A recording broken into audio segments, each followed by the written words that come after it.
Great, and we're recording. Hi, everyone. I'm Sanjana. I'm the Fireside Chat Coordinator, and I'm here with Adam for another Fireside Chat. Adam, thank you so much for being here. Thank you. Appreciate the opportunity.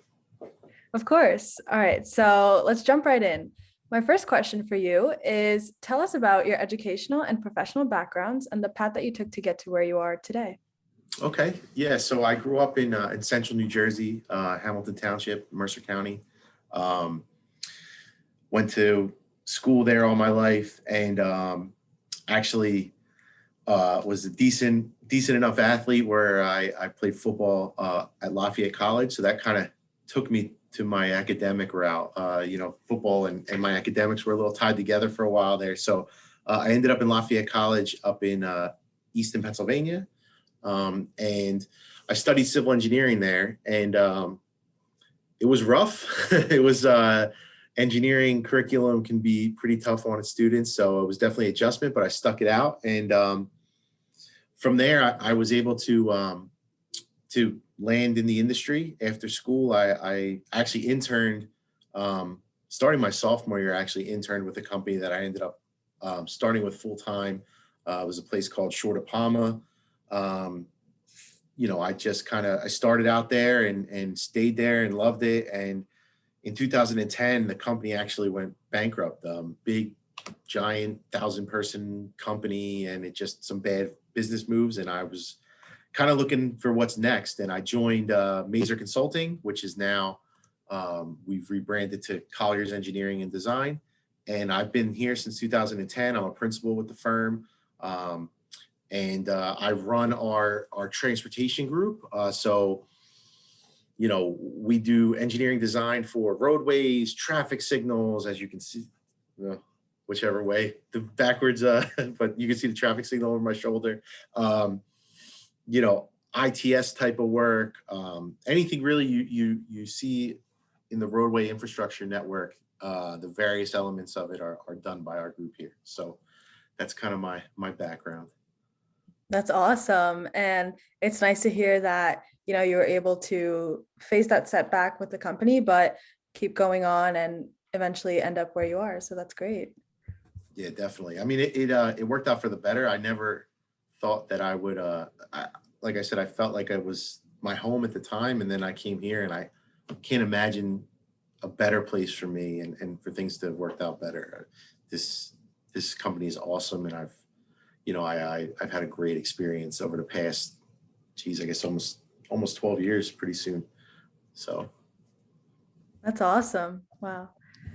So my next question for you is, I know you touched on this a little with football, but with that and any other experiences, did you have any sort of, clubs or organizations that you were a part of that you feel really helped you later on in your career? Yeah, so I mean, obviously, athletics played a huge role in who I am. Honestly, both personally and professionally. I always played sports growing up, and getting the opportunity to play collegiately was a goal of mine, and something that I wouldn't trade for the world. It was an amazing experience, and I think it, I felt like it really shaped who I am and helped me, prepare myself for the professional world. Other things that have helped me over the years, very early in my career, I got involved with a professional society, the Institute of Transportation Engineers, ITE. I kind of had a mentor at the time who was very involved, and she, pushed everybody to go to meetings and get involved. And really, I was one of those people that just kind of raised my hand and said yes to as many opportunities as I could as a young, eager, professional kind of starting my journey. And really, I started to realize that the more I put into this organization, the more I got out as far as, just rewarding experiences, friendships, and a network that, has really helped drive my career, and an opportunity to kind of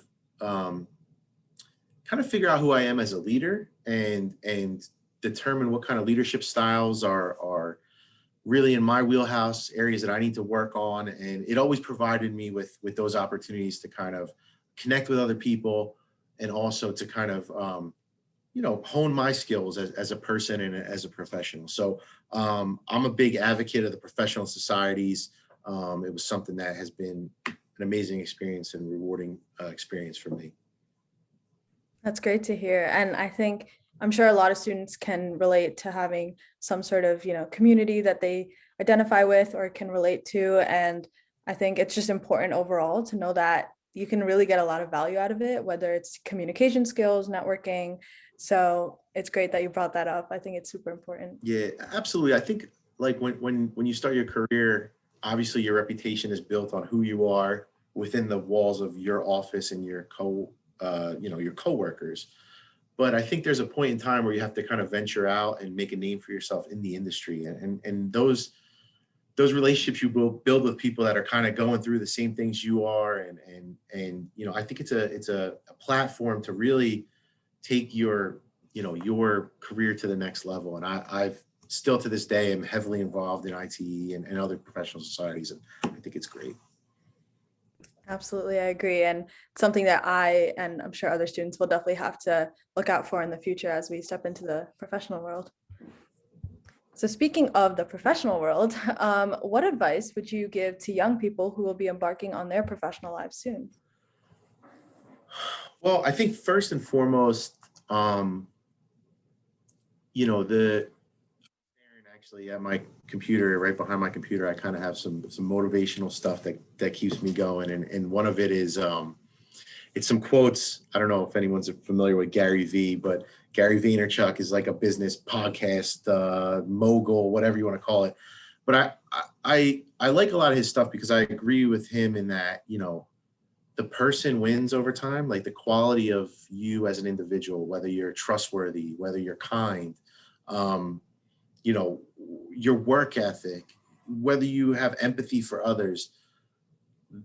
Those are the things that people gravitate towards, whether it's business, whether it's friendships, whatever it is. And that's hard to fake. And I think, whether a person likes to be around you or trusts you are things that inherently, as a person, I think there's this, sometimes there's this connotation in the business world where you have to be tough. You have to be, it's just business.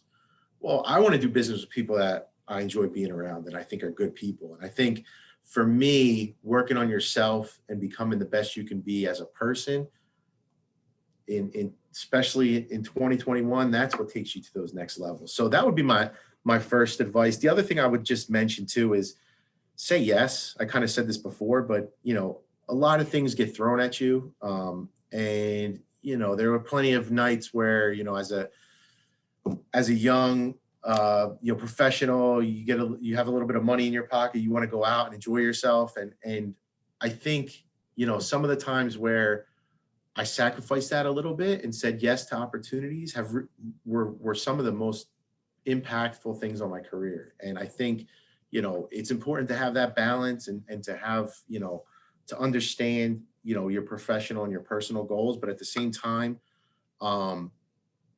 if opportunities are coming your way, or even if you want opportunities, I raise your hand and jump in, and you'll figure it out. And chances are you'll meet great people that'll help you along the way. And so for me, those are the two things in my career that I felt are important, especially as you kind of lay your foundation for the years to come. Wow, that was genuinely incredible advice. I was just sitting here and like soaking that in because I think, especially as a college student, I think it's important to realize, like you said, character is everything.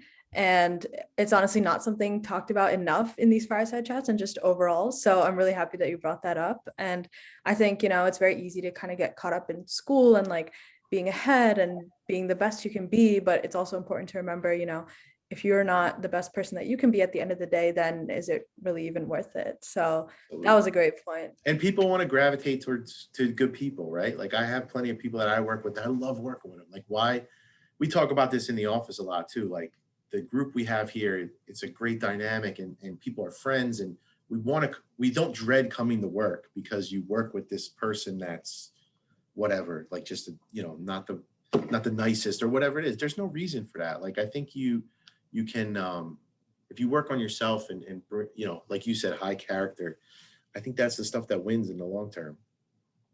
Absolutely. Well, thank you again for joining us. That was it for the fireside chat, but this was genuinely so valuable. I'm going to take a lot out from it. I'm sure everyone listening will too. So thanks again. All right.